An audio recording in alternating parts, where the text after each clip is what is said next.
Bonjour à toutes et à tous, bienvenue pour cette masterclass de CCI Formation Lyon Métropole Saint-Étienne Roanne. Mais avant de plonger directement dans le cœur du sujet, je voulais juste vous faire un petit rappel, puisque les chambres de commerce et de l'industrie sont des organismes territoriaux qu'on ne connaît pas forcément très bien, mais pourtant qui ont un rôle important dans les intérêts des entreprises commerciales, industrielles et des services, à laquelle ils apportent certains services, justement parmi lesquels la formation.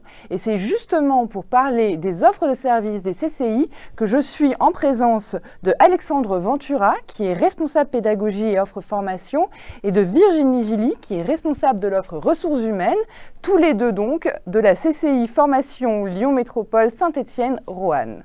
Bonjour à tous les deux. Bonjour. Bonjour. Donc justement, nous allons plonger un petit peu plus dans les descriptions pour en connaître un peu plus sur l'offre. C'est le moment de découvrir et d'en savoir plus avec le moment exploratoire.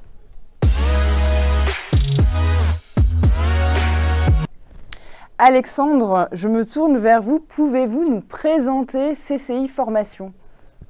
Alors, CCI Formation, c'est donc l'organisme de formation de la Chambre de commerce et d'industrie de Lyon Métropole Saint-Étienne et Roanne. Notre activité est la formation professionnelle continue sur 3 sites, Lyon, Saint-Étienne et Roanne. Donc, notre objectif est de permettre aux salariés d'entreprise, aux demandeurs d'emploi et à tout individu de pouvoir monter en compétences ou d'acquérir de nouvelles compétences et d'accompagner les entreprises également à une meilleure performance et une meilleure productivité par la montée en compétences de leurs collaborateurs. Donc on se doute bien que l'ancrage territorial est important pour les offres que vous proposez. Est-ce que vous pouvez nous parler de la vision de CCI Formation Lyon Métropole Saint-Étienne Roanne ? Alors tout à fait, vous avez raison sur le fait que notre approche territoriale est majeure puisque notre offre est constituée et composée de produits qui vont répondre aux problématiques de nos différents territoires. On l'évoquait tout à l'heure, on a un site par exemple à Roanne qui va avoir des besoins en compétences qui sera différent de celui qu'on aurait sur la métropole lyonnaise. Donc notre offre est constituée de 450 produits de formation pour couvrir les besoins de montée en compétences des différents territoires. Et cette offre de formation est articulée autour de 10 domaines de compétences majoritairement tertiaires qui vont aller du management au digital en passant par le commerce international, les ressources humaines, l'excellence entrepreneuriale ou encore les langues, la performance économique et financière. Donc notre objectif, c'est vraiment d'être en proximité avec les acteurs économiques et les entreprises du territoire, mais également chacun des individus par rapport au bassin économique dans lequel nous nous sommes situés.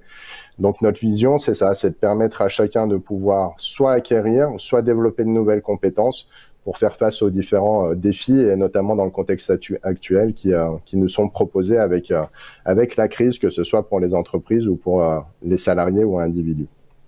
Et vous avez formé combien de personnes aujourd'hui ? Alors, on forme en moyenne 10 000 personnes par an qui sont issues de financements différents et d'approches différentes, puisque du coup, on va former soit suite à la demande d'une entreprise qui va avoir un besoin pour former un groupe de ses collaborateurs sur des formations qu'on appellera intra-entreprise en sur-mesure. On va avoir également notre offre inter-entreprise où là, chacun peut s'inscrire effectivement à des sessions de formation que l'on propose sur notre site internet et dans nos différents outils de communication.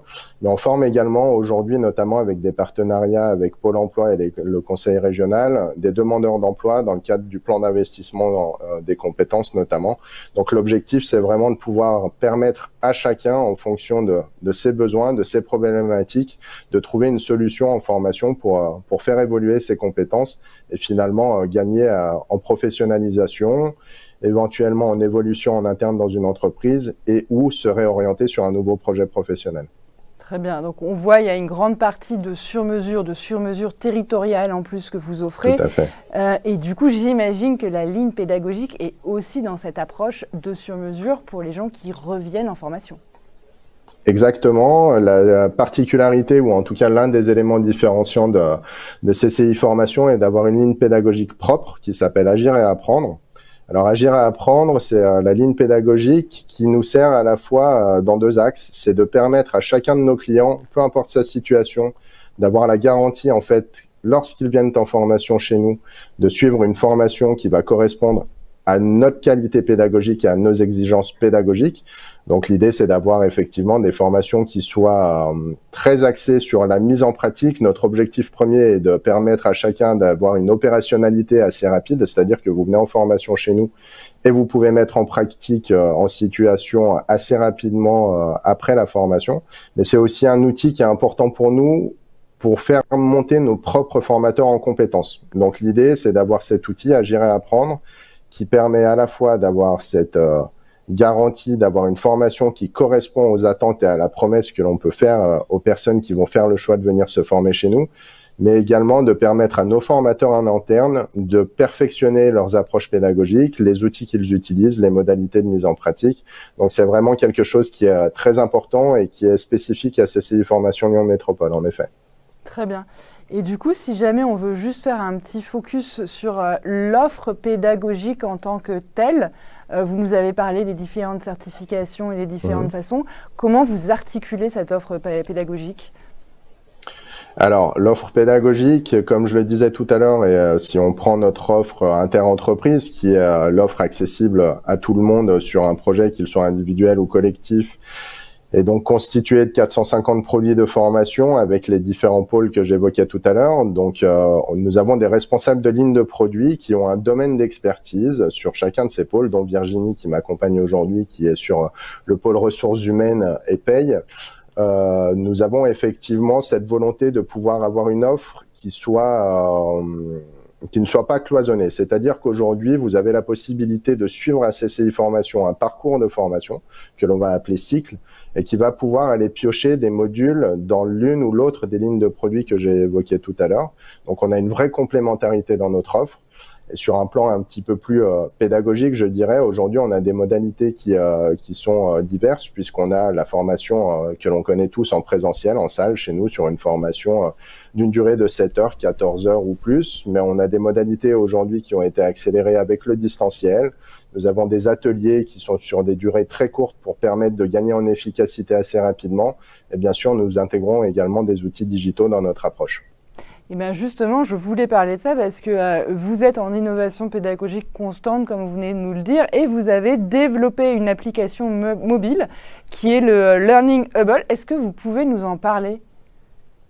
Oui, alors Hubble est né effectivement d'un partenariat et ça fait écho au sujet que l'on évoquait précédemment avec cet ancrage territorial, mais nous avons monté un partenariat avec une start-up lyonnaise pour déployer notre outil Hubble, qui est donc un outil de mobile learning et plus précisément de micro-learning. Alors le micro-learning, ce sont des séquences très courtes de formation. Donc c'est-à-dire qu'en fait, on va choisir un thème de formation qui va être découpé en différentes capsules d'une durée de 3 à 4 minutes pour une durée totale de 30 à 40 minutes.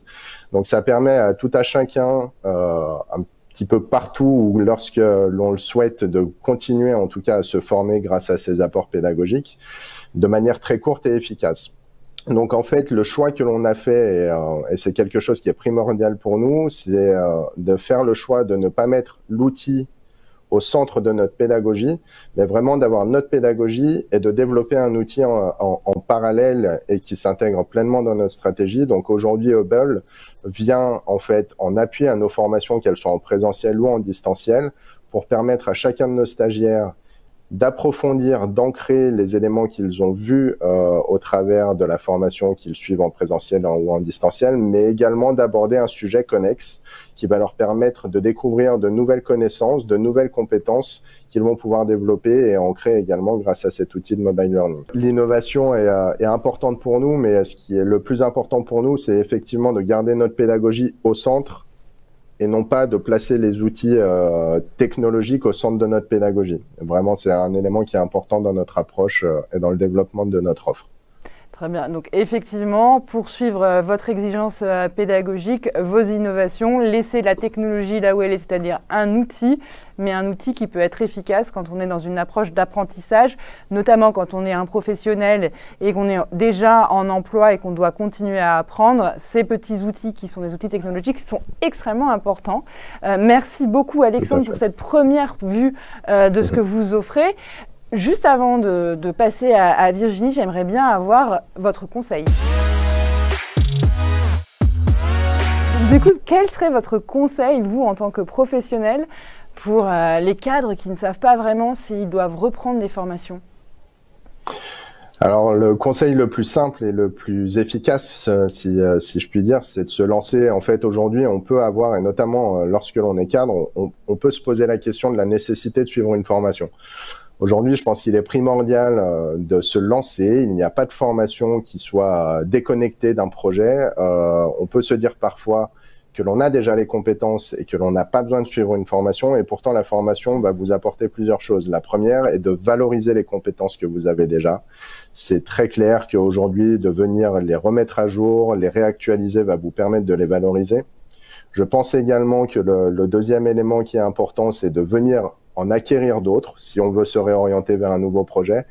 Et également, si un troisième conseil pouvait être donné aux cadres qui voudraient se lancer dans une formation, c'est aussi d'axer peut-être leur choix sur des formations qui sont certifiantes. Ça leur permettra notamment de les valoriser auprès de soit l'entreprise actuelle, soit une autre entreprise, ou en tout cas de valoriser leur projet de réorientation s'ils en ont un. Voilà le conseil que je pourrais donner aujourd'hui. Donc Virginie, Gilly, je me tourne vers vous parce que vous êtes en direct avec les prescripteurs, et donc moi ce qui m'intéresse c'est de voir quelles sont les mutations que vous avez pu voir au cours de ces dernières années. Alors au cours de ces dernières années, en fait, on a assisté à un changement de modèle et donc à un changement des pratiques au niveau de la formation professionnelle. Aujourd'hui, l'employeur, donc les équipes RH ont toujours une obligation de résultat sur l'adaptation au poste de travail de leurs collaborateurs et au maintien finalement dans l'emploi également de leurs équipes. Par contre, pour tout ce qui relève du développement des compétences dites transversales, donc des compétences qui peuvent être duplicables d'une entreprise à une, là aujourd'hui, il y a un partage de la responsabilité. L'entreprise, bien sûr, contribue au développement des compétences de ses collaborateurs, et on le voit, la dernière réforme, par exemple, des entretiens professionnels qui va obliger fortement les entreprises à proposer une formation non obligatoire, au moins une. Donc ça, on voit bien que ça reste du ressort de l'entreprise. Et puis également, le développement du dispositif du CPF, où là, finalement, l'individu en tant que particulier peut de lui-même souscrire à une formation certifiante, qualifiante, diplômante. Et aujourd'hui, les employeurs ont également la possibilité de pouvoir abonder les CPF de leurs collaborateurs. Donc, il y a une vraie logique de partenariat et de co-construction autour de la montée en compétences et de la certification plus précisément. Très bien, donc on comprend bien ces doubles enjeux qui existent d'un point de vue salarié, d'un point de vue entreprise, et comment les RH sont obligés de penser à ça pour faire évoluer les besoins de formation et les demandes de formation qu'elles vous adressent. Moi, ce que j'imagine, c'est que quand on est comme vous, avec CCI Formation au cœur d'un réseau socio-économique territorial, on remonte beaucoup de données. Et du coup, c'est ce qui fait aussi la richesse de votre offre, comme on en parlait avec Alexandre. Comment on construit, du coup, quand on a ces inputs, on va dire, régionaux, territoriaux, comment est-ce qu'on construit une offre pédagogique ? Et bien justement, en s'appuyant sur l'ensemble de ces relais. Donc nous, au niveau de l'équipe, les différents responsables de ligne de produits, on va être à l'écoute du territoire, et chacun dans nos spécificités, on va intégrer différents réseaux, donc des communautés professionnelles. Typiquement, moi, je fais partie de la NDRH, donc de l'Association nationale des directeurs et directrices ressources humaines. Je fais également partie du GAF, donc l'association également nationale des responsables de formation. Et puis, on va être à l'écoute de nos formateurs, puisque nos formateurs sont des consultants, mais ce sont également des professionnels, des conseils en entreprise. Donc, eux aussi sont des très, très bons relais des besoins de montée en compétences sur différents sujets, sur leur cœur de métier. Donc, on va construire l'offre en s'appuyant sur l'ensemble de ces canaux-là. Donc, c'est être capable de faire remonter les besoins et derrière de dérouler toute une pédagogie, toute une offre pédagogique et un accompagnement. Est-ce que par hasard, vous auriez un exemple concret à nous donner, un témoignage ou quelque chose sur un retour d'expérience que vous pourriez nous partager pour qu'on puisse un peu se projeter dans votre offre ? Oui, on a eu effectivement un participant, donc Monsieur Bélocine, qui est venu frapper à notre porte pour suivre une certification Assistana RH. Donc c'est une offre certifiante que nous avons ici au sein de CCI Formation Lyon Métropole. Et à la base, en fait, c'est un biologiste, donc c'est un médecin, donc il n'avait aucune compétence dans le domaine des ressources humaines. Et son projet professionnel, c'était de créer en fait un groupement, une association de médecins et de laborantins. Et lui devait prendre la responsabilité RH de ce groupement. Donc, en suivant notre cycle de formation, qui est relativement riche et assez varié, il a pu justement acquérir une certification professionnelle qui lui a permis aujourd'hui de prendre la direction des ressources humaines de ce groupement de médecins. D'accord, très bien. Donc de façon très concrète, ça lui a permis d'acquérir une nouvelle compétence qu'il a pu déployer tout de suite en fonction du besoin. On parlait juste avant d'être à l'écoute du territoire et d'être capable de penser des nouvelles formations. Est-ce que vous avez quelques nouvelles formations à nous présenter ? Oui, alors aujourd'hui, on parle toujours des formations, bien sûr, cœur de métier. Alors dans le domaine des ressources humaines, ça va être tout ce qui va être relatif à la gestion administrative du personnel, à la gestion des process RH comme le recrutement et la formation. Mais on voit beaucoup de nouvelles formations, de nouvelles demandes également liées à la posture. Donc le travail des soft skills, par exemple. Et également quand on est professionnel RH, comment mener des entretiens RH complexes. La période aussi veut que ce type d'entretien peut être mené, ou comment asseoir sa posture en tant que coach RH dans l'entreprise. Donc, à la fois représenter la vision et la stratégie de son entreprise, de son employeur, et également être à l'écoute et mobiliser, fédérer l'ensemble des collaborateurs de l'entreprise. Et puis, on assiste également à l'émergence de problématiques RH d'avenir. Et ça, on en parle beaucoup. C'est tout ce qui va tourner autour de la RSE, du développement durable, la qualité de vie au travail également. Ce sont des thèmes qui sont de plus en plus demandés dans notre offre aujourd'hui. Très bien, donc une grande réactivité par rapport aux enjeux sociétaux actuels, c'est aussi une de vos forces. Maintenant, vous l'aviez évoqué très rapidement en disant que nous étions tous acteurs de notre formation et du coup, on parlait rapidement du CPF. Le financement, concrètement, ça se passe comment quand on s'adresse à CCI Formation ? Alors, il y a différentes sources de financement possibles. Effectivement, en premier lieu, comme le marché fait qu'on s'oriente vers davantage de certifications, les différents opérateurs vont d'abord regarder s'il s'agit d'une formation certifiante et auquel cas, on va encourager la personne à mobiliser son CPF. Ensuite, il y a d'autres options.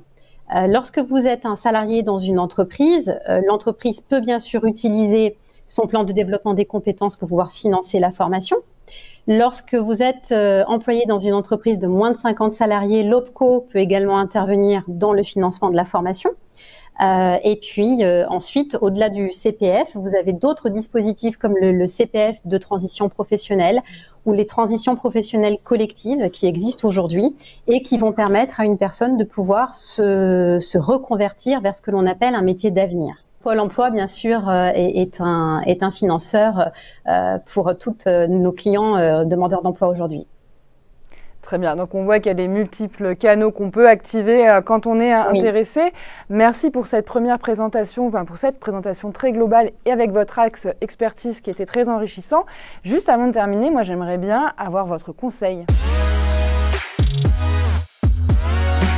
Donc, pour pouvoir aujourd'hui assurer une mobilité professionnelle, effectivement, il faut vraiment miser sur la certification. Il y a quelques chiffres qui nous permettent d'appuyer ça. Aujourd'hui, si on fait une première projection de l'ensemble des financements entreprises pour l'année 2021, donc là, les fonds mutualisés qui sont versés pour les entreprises, on est à peu près sur 1,6 milliard d'aides qui vont être affectées aux demandeurs d'emploi. 1,2 milliard de financement alloués au CPF et à peu près 450 millions pour l'ensemble des transitions professionnelles. Donc aujourd'hui, on le voit bien, le financement, il va clairement vers de la certification. Après, un deuxième conseil, c'est d'être à l'écoute justement de son territoire et de se renseigner sur les projets de développement économique, les grands chantiers qui vont être lancés au niveau du territoire et ne pas hésiter à aller consulter la liste des métiers porteurs, la liste des métiers d'avenir. Aujourd'hui, on va beaucoup parler de RSE, de développement durable, d'écologie, mais on va aussi beaucoup parler de développement numérique, d'intelligence artificielle. Et donc, des reconversions ou des mobilités vers ce type de métier-là sont largement encouragées aujourd'hui. Donc, il faut rester curieux et attentif à ce que notre territoire nous offre. Merci beaucoup, Alexandre Ventura. Merci beaucoup, Virginie Gilly, pour cette approche de CCI Formation Lyon Métropole Saint-Étienne-Roanne. Donc, j'encourage tous les habitants, les salariés, les cadres qui nous regardent de ce territoire de se rapprocher de votre site internet s'ils veulent en savoir beaucoup plus sur les formations que vous apportez et sur Hubble aussi, pourquoi pas. Les innovations pédagogiques, c'est toujours un bon moyen aussi de rentrer en pédagogie. Merci à toutes et à tous et à bientôt.